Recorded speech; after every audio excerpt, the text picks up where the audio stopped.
So many interesting talks in the first session today. I'm going to talk about neurovascular conflicts, its etiology and imaging considerations. I have no disclosures, and this is going to be the outline of my talk.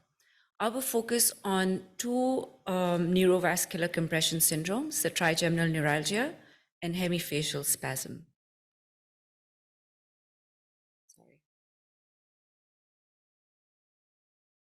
So the idea of neurovascular conflict has been around since 1935 when Sir Walter Dandy, when he was operating on patients with trigeminal neuralgia, noticed that the nerve was compressed by an artery.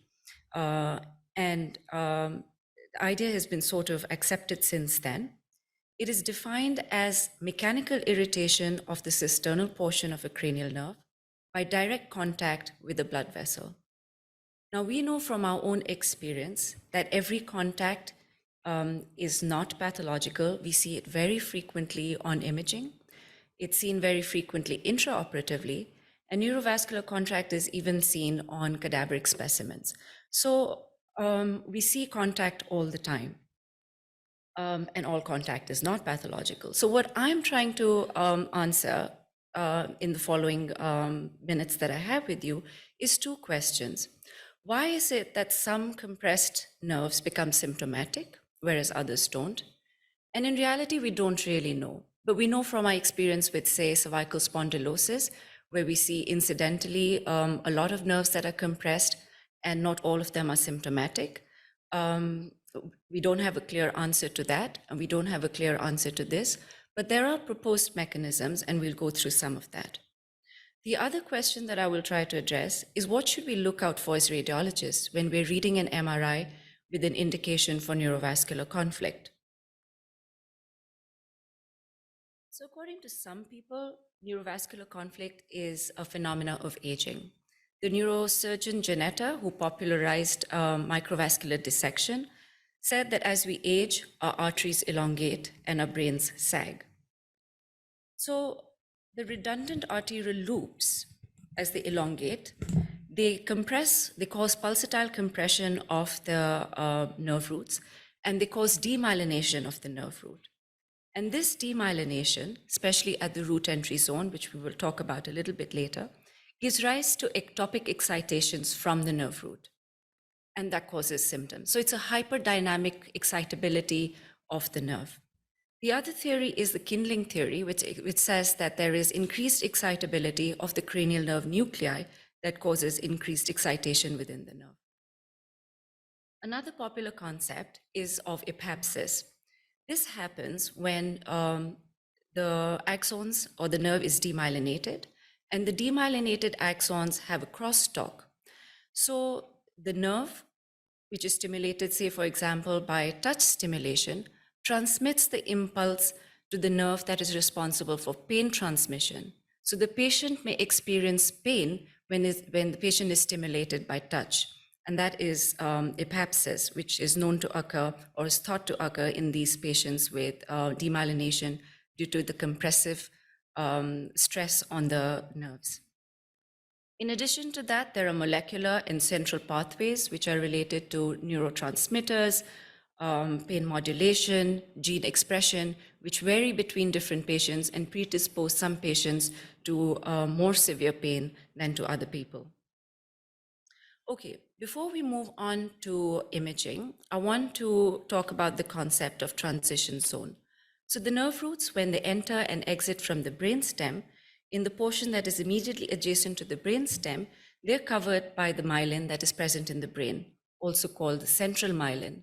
The central myelin is secreted by the oligodendrocytes. And as the nerve moves away from the brainstem, there is a transition in the myelin to peripheral myelin, which is secreted by the Schwann cells. So the junction between the central myelin and the peripheral myelin is known as the transition zone, and this is a vulnerable segment for the nerve. The segment of the nerve extending from the brainstem to the transition zone, including the transition zone, is called the root entry zone. And now it is being increasingly recognized that the entire root entry zone is actually the vulnerable segment, because it is thought that the central myelin is structurally weaker than the peripheral myelin. This is a schematic figure that shows you the length of the root entry zone for the various cranial nerves in relation to their cisternal length. And the cranial nerve 8 is an outlier with a super long root entry zone of about 10 to 11 millimeters. But for the rest of the cranial nerves, especially the nerves of interest to us today, the fifth cranial nerve has a root entry zone of about 4 millimeters, 3 to 4 millimeters. And the seventh cranial nerve is a little bit shorter, about 2 to 3 millimeters. The glossopharyngeal nerve has an even shorter root entry zone. And the length of the root entry zone, or the REZ as I'm going to refer to it, corresponds with the frequency of neuralgias that is associated with the nerves. So those that have a longer REZ have a more frequent incidence of neuralgia as compared to those that have a shorter root entry zone. For example, the glossopharyngeal neuralgia is an extremely rare condition as compared to trigeminal neuralgia, which is relatively more frequent. So when we image these patients who come to us, what is the aim of imaging?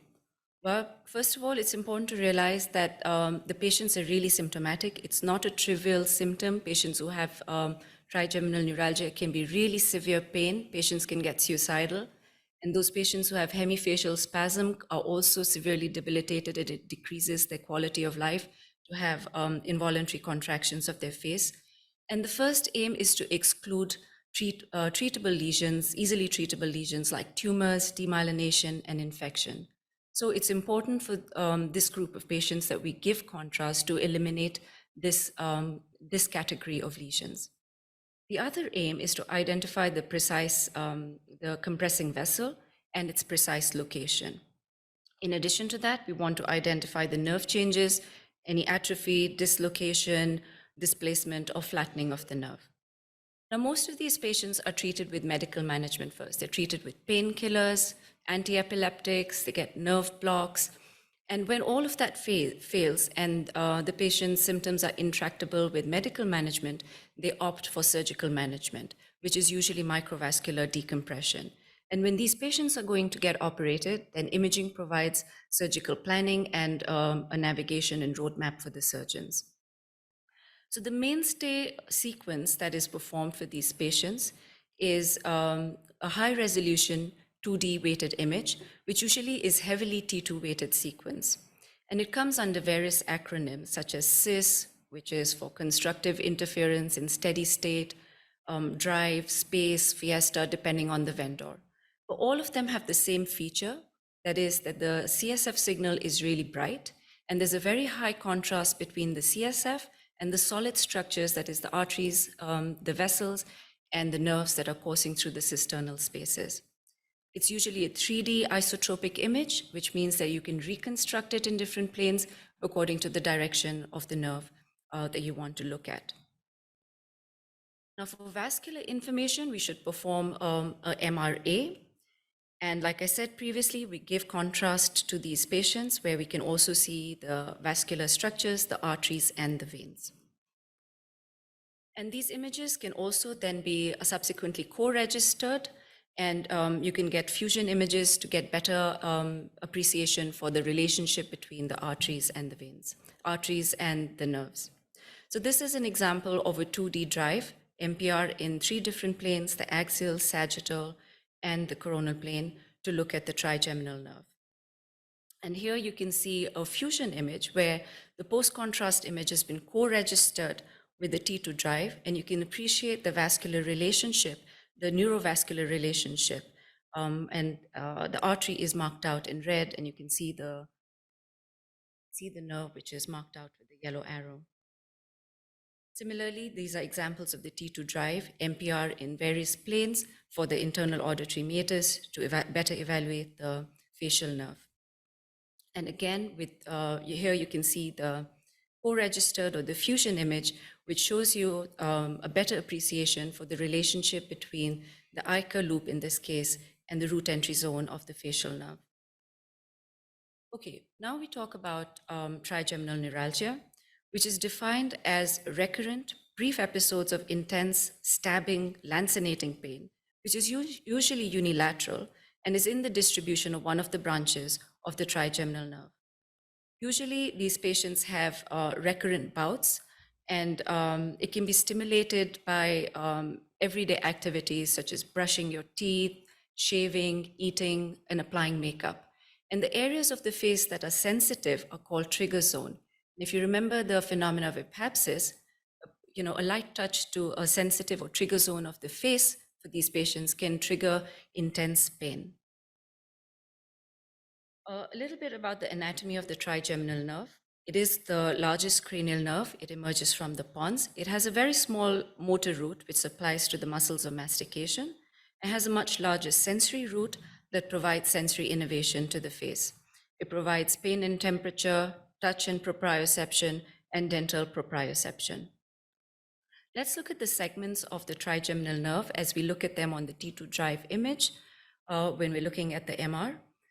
The most proximal segment to the brainstem is the root entry zone, which for the trigeminal nerve is about 3 to 4 millimeters. So we're really interested in a very, very small area, the root entry zone, about 3 to 4 millimeters from the brainstem, beyond which is the cisternal segment, which can be divided as proximal, mid, and juxtapetrous segment, after which the nerve enters the Meckel's cave. The sensory divisions of the trigeminal nerve are the ophthalmic V1, the maxillary V2, and the mandibular V3 branches, which innervate the corresponding areas of the face.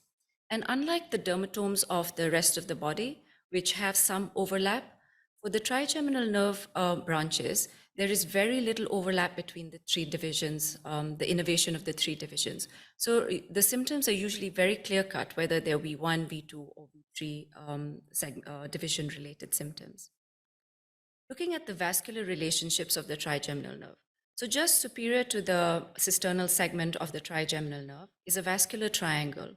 On the medial side, it is bounded by the superior cerebellar artery, on the posterior aspect by the petrosal vein, and on the lateral aspect by the superior petrosal sinus. So on the right side, you have an image which is a cadaveric specimen dissection, and you can see a very thick and fat trigeminal nerve marked out by the yellow arrow. And on the medial aspect, this is of the left side, you can see the superior cerebellar artery marked out in the red arrow, and laterally is the superior petrosal sinus in blue. The petrosal vein has been segmented out in this image. In terms of the vessels that are responsible for compression of the trigeminal nerve, the superior cerebellar artery is responsible for compression in majority of the cases, between 60 and 90%. And usually the compression is from the superior aspect. You may have compression from the inferior aspect by the anterior inferior cerebellar artery or by a tortuous basilar artery or from the medial aspect, and occasionally by the petrosal vein from the lateral aspect. Sometimes you can have an aneurysm from the basilar artery that can compress on the trigeminal nerve, or if there is persistent trigeminal artery, that may also rarely cause compression syndromes. And in patients who have a narrow CP angle cistern, the possibility of neurovascular compression syndromes is higher in those patients. Just like in the lumbar spinal canal, the patients who have tighter or a narrower bony lumbar spinal canal have a higher incidence of compression syndromes. So now you can see two images on your screen. There's a T2 drive for the at the level of the trigeminal nerve, and there's a TOF post-contrast TOF image at the same level. And you can see the medial relationship with the superior cerebellar artery and a lateral relationship with the petrosal vein.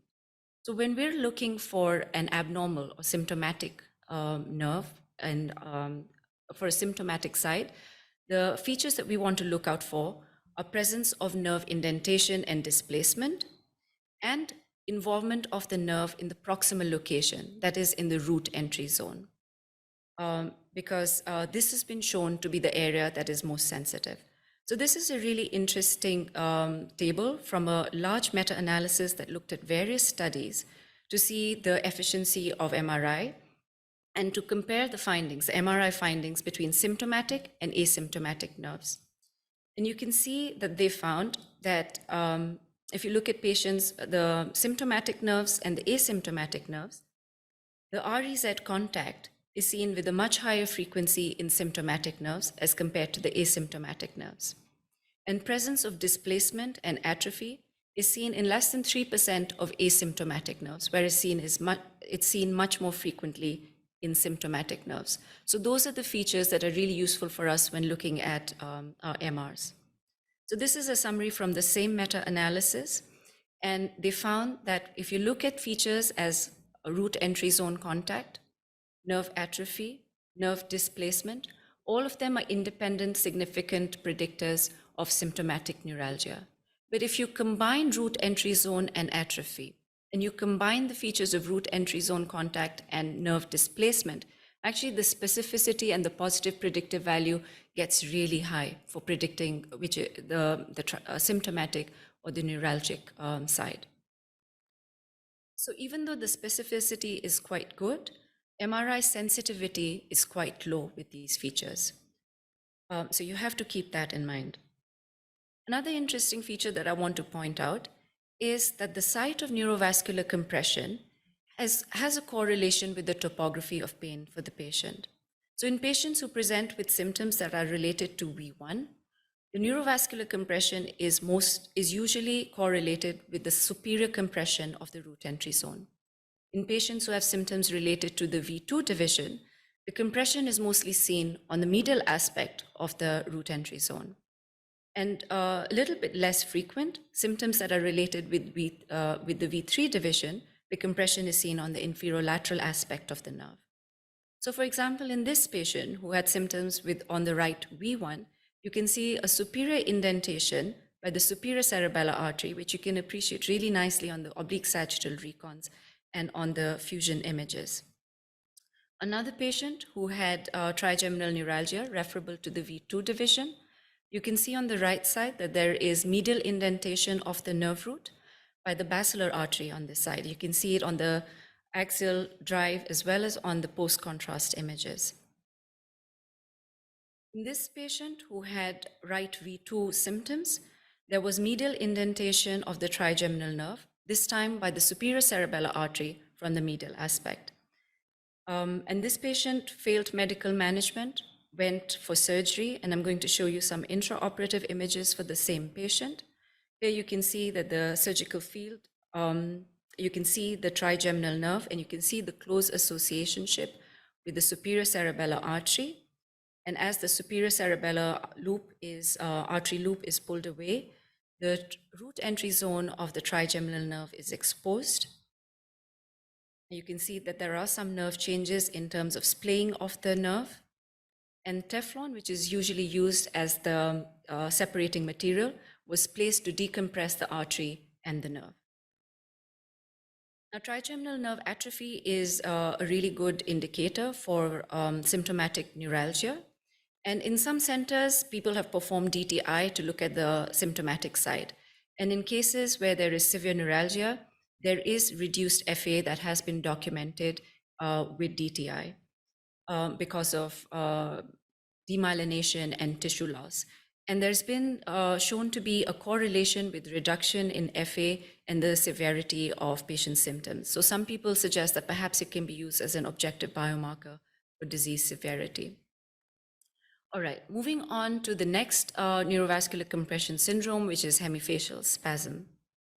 This is defined as a spontaneous, unilateral, intermittent contraction of muscles of the face, typically beginning at the orbicularis oculi, usually at the lower eyelid, and then the contraction spread to the face, moving down towards the mouth. It's called primary hemifacial spasm when it is related to neurovascular compression, and secondary when it's related to nerve injury from other causes. The incidence is about 1 per 100,000 people. A little bit about the anatomy of the facial nerve. So it exits from the pontomedullary sulcus, and it moves anteriorly and superiorly underneath the belly of the pons. And this part is called the attached segment of the facial nerve. And then it detaches from the pons and moves superiorly and anteriorly until it reaches, and the point where it detaches from the pons is the root detachment point. And a little bit beyond that is the transition zone of the central and peripheral myelin, beyond which is the peripheral segment. And to visualize this attached segment, it's really nice to perform these oblique sagittal recons to be able to trace the to trace that segment of the facial nerve. And this is really important because many surgeons now prefer to decompress the entire segment of the facial nerve from the attached segment to the root detachment point when they're performing microvascular decompression for hemifacial spasm. In terms of vessels that are responsible, the most common vessel for hemifacial spasm is the ICA, the anterior inferior cerebellar artery, about 50% of the cases. But you can also have compression from the posterior inferior cerebellar artery, vertebral artery, or combination of vessels. So let's look at some cases. In this patient who presented with left hemifacial spasm, you can see that at the root entry zone and the site of detachment point, the root detachment point of the facial nerve on the left side, you can see the ICA loop. You can see it on the drive sequence, which is seen better on the post-contrast TOF image, and it's also seen on the fusion images quite nicely. So the fusion images can be really useful to improve the visualization of the neurovascular relationship in these patients. This is another patient with left hemifacial spasm. There was a dolichoectatic vertebral artery, which was thought to be, on the MR report, was reported to be compressing the nerve. And intraoperatively, there was actually retrospectively also seen a loop of ICA that was compressing the root entry zone of the facial nerve. And I will show you intraoperative images for the same patient, where the dolichoectatic vertebral artery, when it was moved away, the ICA loop was visualized, and this was the artery that was compressing on the root entry zone of the facial nerve. And this was treated again with Teflon placement. So I think it's worth spending some time to look at this study, which was really interesting. They looked at the MR images of asymptomatic patients to look for vascular contact with the facial nerve. And it confirms what we know from our clinical practice, that actually we see vascular contact in a large majority of asymptomatic patients. So if you look here at this table, the figure that is circled in red, it was seen, vascular contact was seen up to 60% of patients, between 40 to 60% of the patients, mean of 53% of patients who were not symptomatic for hemifacial spasm had a vascular contact. The location of the contact, however, was not frequent in the root entry zone. So this was compared with another study that was done for symptomatic patients, where 74% of the symptomatic patients had that vascular contact at the root entry zone. And the vessel, so I think that's something to bear in mind, that asymptomatic contact is more common in the cisternal segment and within the internal auditory meatus. It's not that common in the root entry zone. So when we see neurovascular contact in the cisternal and intracanalicular portions of the seventh nerve, we should not be calling it neurovascular conflict, because usually that is not the segment that is associated with hemifacial spasm. The area that we should be focusing on is the root entry zone, where 80% of the neurovascular conflicts with the facial nerve occur. And MR is actually quite good in terms of picking up cases of neurovascular conflict in patients with hemifacial spasm. Bit of a tongue twister there. So this brings me to the conclusion of my talk. The take-home messages are that you should pay attention to the protocol. The finer your slices, the better your image resolution is going to be. If you make use of reconstructions, actually you will get much more information than looking at the nerves and the vessels in a single plane. The area that you really want to focus on, both for the trigeminal nerve and for the facial nerve, is the root entry zone, which is about 3 to 4 millimeters for the trigeminal nerve, and you really want to look at the entire segment of the attached segment and the nerve detachment point for the facial nerve. When you have MR evidence of root entry zone contact and anatomical nerve changes, it's very likely that that nerve is neuralgic. At the same time, it's really important to bear in mind that lack of MR evidence of neurovascular contact does not exclude that the nerve is symptomatic. And there's enough evidence to know that, so as radiologists, we shouldn't worry too much about it. And lastly, when you're making your MR report in the context of neurovascular conflict, you should try to identify the best you can the vessel that is responsible. You should mention where the point of contact that you're describing is, whether it's in the root entry zone or you're describing it outside the root entry zone, and whether or not there are nerve changes, whether or not you see nerve displacement, whether or not you see nerve indentation, whether or not you see nerve atrophy.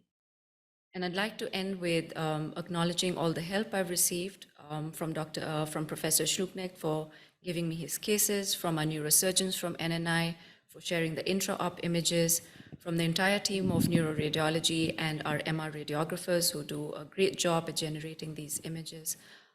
Thank you very much.